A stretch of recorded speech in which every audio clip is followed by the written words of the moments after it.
Coach Corey Wayne, and this is my video coaching newsletter. And the topic of today's newsletter is going to be the second date. I've actually got a pretty short email here from a guy who's done a good job. He says he's 25 years old, and he went out on 2 dates with 2 different women, 2 first dates. Both these women happen to be 24 years old. And what was interesting is on one of the dates, while he's basically on the first date with this girl, she's already asking him out for the second date. And because he didn't know the book that well, and he's obviously new to my work, he just told her maybe. Because in his mind, he's thinking, well, wait a minute, I know Corey said 1 date per week. And so they're on a first date, and she's asking him. So it's like, what do you do in a situation where the girl asks you out for another date, or she asks you to do something with her in a day or two? The whole idea is like what I teach in my book is that, and this guy is like case in point, this is what happens when you don't read the book 10 to 15 times. You don't really understand the philosophy. You can't substitute videos. And I see guys trying to do this shit all the time. I talk to countless guys I do phone sessions with or email coaching. Guys they've been following me for a year or more. Yeah, I've read your book one time, but I watch all your new videos. Like, it doesn't matter. You got to understand the philosophy. You got to understand the principles that are in the book, because I don't go over every single principle in every single video. And like I said, this is what happens. You get on a date and a girl throws something at you and you don't really know the philosophy or the principles very well. You end up giving the wrong response. And so the idea is that a man takes measured steps. You go out with a girl, you ask her out on a first date, 1 date per week. That's it. In other words, you're going to call her once a week to ask her out for 1 simple date. And then usually by the second or third date, because again, most women are going to sleep with a guy by the second or the third date. That's the way it works. When you do everything right, when she likes you and you like her, you just have to not talk her out of it. It's just a natural progression of things. It's wonderful. It's the way it's supposed to be. It's supposed to be easy and effortless. So you go out, you have your first date. Usually at least you're going to go for the kiss at the end of the first date. And then you call her up the following week for the second date. And same thing, after the third week, same thing. You call her once a week. Now, at some point in between the first date and after the third or the fourth date, as her attraction level grows and her level of safety and comfort grows, and she's normal and she's healthy, she's going to realize that you're only reaching out once a week. As her attraction level grows, she's going to contact you to make it easy for you to ask her out again. Because women know that's the way they think. It's like, well, if I call him and if he really likes me, because 3 or 4 days have gone by, does this guy really like me? Is he really into me? They'll call you just to talk about something or to say, hey, I saw a movie the other night and the guy in the movie reminded me of you. Or hey, I heard a song and it reminded me of you. Or hey, I was thinking about you. Or hey, I had a really great time the other night. Those are typically the most common responses that you're going to get from a woman as the reasons why she's reaching out to you. But the bottom line is she's reaching out to you. And like I discussed in my book, if she's reaching out to you, you assume she wants to see you, and you make the next date. Because like once that starts to happen, once the woman starts to reach out, at that point the guy can basically kind of let go and kick back and do nothing, wait to hear from her, and make the next date. And as her attraction level grows, it goes from once a week to twice a week to 3 times a week to 4 times a week until you're together all the time. So what typically happens is once you guy starts out once a week, usually by the second, third, or the fourth week, then you're seeing each other twice a week once the woman starts reaching out.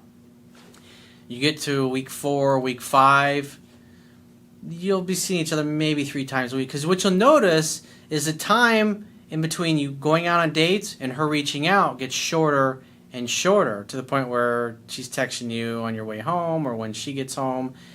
And it just gets really easy. If she's texting you every day, you're not going to ask her out on a date at the end of the night when you just took her home or dropped her off. But if you know she's going to text you the next day, then you can just ask her the next day when she's free to get together. So like I said, week 4, week 5, week 6, you'll usually be going out maybe 3 times a week. What's interesting is if you follow everything I teach in my book, usually week 7 is once she realizes she's in love with you and wants to be with you all the time. And that's when the conversation usually comes up about being exclusive. And by the time that happens, you get week 7, week 8, you're pretty much going to be together just about every night, whether you're at her place or she's at yours. And it's just how it works. And so if the woman's reaching out to you, it's really her idea. You You don't ever have to worry about over pursuing. You don't have to worry about getting rejected. Because if she's chasing after you, she's calling you and trying to get a hold of you, it's pretty fucking easy. You don't have to obsess. When do I call her next? It's like, it just naturally happens. It's beautiful. And it's easy and it's effortless that way. That's the way it should be. So I have a quote that I wrote, and then we're going to go through this really short email. And the quote says, and I reference this in the book as well, it says, as Adam Carolla once said, when a woman likes you, the doors start opening and all you have to do is walk through them. If the doors start closing in your face, then you walk away. It's very important. If a woman starts offering you resistance or she's not as excited to hear from you, then you just back off and do nothing. You stop all forward movement. You don't call her, you don't text her, you don't do nothing until she reaches out. Because if she treats you properly, she gets the gift of your time. And if she doesn't, if she starts to take you for granted, she gets the gift of missing you. And if you give somebody the gift of missing you and you don't hear from them, or it doesn't seem to bother them that they're not hearing from you, do you really want to spend your time with that person? I think not. Really important. Make sure that the other person is making you feel wanted as well, whether you're a man or a woman. That should be your standard. That way you never put yourself in a position where you're chasing after somebody and trying to twist their arm to get them to spend time with you. They're enthusiastically with you because they want to be with you. So the quote continues on, when a man starts dating and courting a woman, he should ask her out only once per week. Usually by the second or third date, if he has handled himself well on their prior dates, she will start contacting him or even asking him out. From that point forward, seeing each other more than once per week will be her idea since she reached out to him. If men follow this simple principle, they will never have to worry about pursuing too much, coming off as needy or desperate, or being rejected. So let's go through his email. He says, hey coach, I've recently gone out on 2 separate dates thanks to your book and videos. Well, good job. That's awesome. You have options and you have choices. And you deserve to have options and choices because I want you to have the fucking very best. Whether you're looking for one relationship and spend the rest of your life with that person, you're looking to have multiple girlfriends, or you're looking to have tons of short-term relationships that last every 2 to 3 years because you just like women and you like the whole part of falling in love and you just like experiencing new things. The bottom line is what I've discovered, having done this for many years and knowing my own life and just studying human nature and people in general, is that there's no one size fits all. Most of the world is fixated on you ending up with the one the rest of your life. That's a fucking myth. That when you hear stories like there was a couple, I don't know, 6-8 months ago where they met when they were 15, 16 years old and they've been inseparable since. They've been married their whole lives. The only ones that they ever dated was each other, and they were crazy about one another. They did everything together, and even when they died in their 90s, they literally died hours apart. That is the exception to the rule. That is something that almost never hardly happens. But it's like society is just pounding this shit into your head that you have to aspire to that. Well, that's just not the way life works for most people. So my goal as a coach is to give you the tools so you can experience and have the kinds of experiences with the kind of people that you want. Everybody's different. I mean, there's 7 billion of us on the planet, and there's literally 7 billion different types of relationships and durations that you can have. I'm not here to be your judge or tell you how to be a certain way. I'm just here to help you as a coach to get what it is that you want. Because bottom line is you know what's best for you than any fucking other person on the planet. That includes your family, your parents, your preacher, your this, your that. Just, your feelings are your truth. It's like one of my teachers once said. He said, truth, unless it's your own personal truth, still remains untruth. In other words, if you don't believe it, if you don't resonate with it, if it doesn't feel right in your own heart, then it ain't your fucking truth. So he says, I'm 25 years old and both of my dates were 24. Each time during the date, the woman has essentially asked me out on another date. That's because you're a fucking stud, dude. You're awesome. Probably because you've been applying a few things you learned from me. So you're a good dater. That's great, dude. Pat your fucking self on the back. They recognized your awesomeness before you even went out with them. They go out with you, And their perception of what they think you're going to be like is obviously matching it.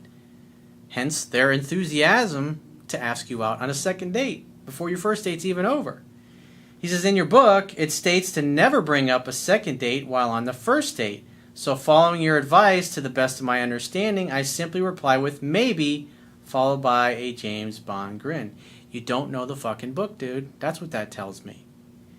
You've maybe read it once or maybe twice, but this is why I say 10 to 15 times. Because just like I was describing in the beginning of the video, the idea is that once the woman starts asking, because it becomes her idea. You're on a first date and she's asking you for a second date. It's her idea. You're not the one pursuing. She's the one pursuing you.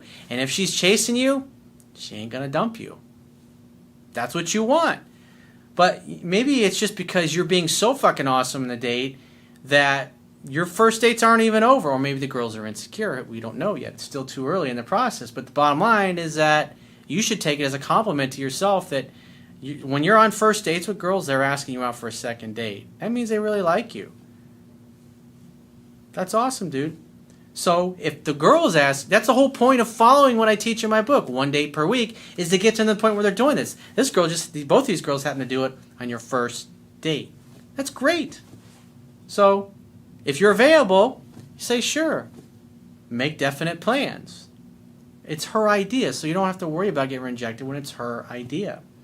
What are your thoughts on when women ask you out on dates, and how would you respond to such advances? I would be looking at it going, she's a fucking genius. She's got a great idea. She's got great taste in men. Think about it. That's a compliment to yourself. If you're available, make the fucking date, dude.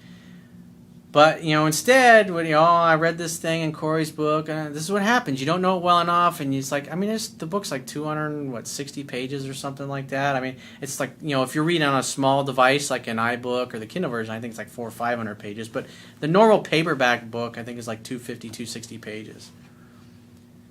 There's a lot of information. And remember, each time you read something, even if you watch this video, you're only going to gain about 10%, 8 to 10%. Unless you have a photographic memory or unless you're just a super genius. But most people, when they listen to something or they watch something, they're going to get about 8 to 10% of it. That's it. And that's why I say you got to read 10 to 15 times, because this is, again, case in point. You kind of have a general idea, but things are a little foggy, you're not really sure, so you give the wrong response. You could have been hooking up with this girl by now at this point, but instead, you put it off.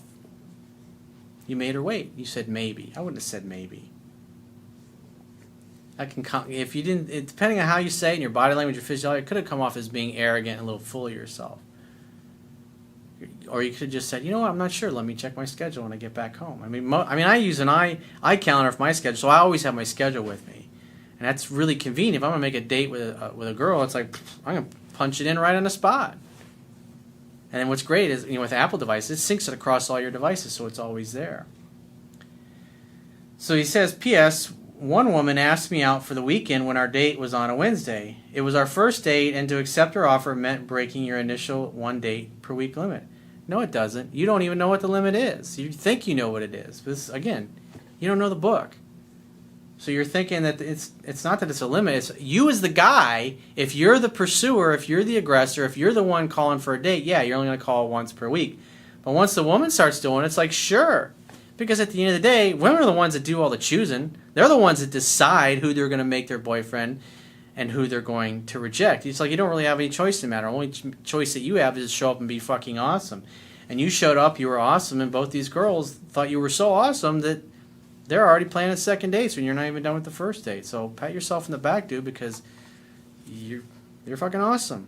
So, but read the goddamn book, man. 10 to 15 fucking times. So if you'd like to get my help personally, or because I get see a lot of guys posting things on YouTube or sending questions. Hey, what other books do you recommend? What products do you recommend? On the products tab of my website, I have all the coaching options: email coaching, phone coaching, Skype coaching, and then underneath that, I've got dozens and dozens of books and products and different things that I use and recommend. So if you want to, look at other resources, go to my website, click the products tab, and underneath the products tab, coaching options are there, And then obviously there's, I mean, you can spend the next year reading all the books that I've got in there, because there's a lot of great stuff, a lot of great resources for you. So I will talk to you soon.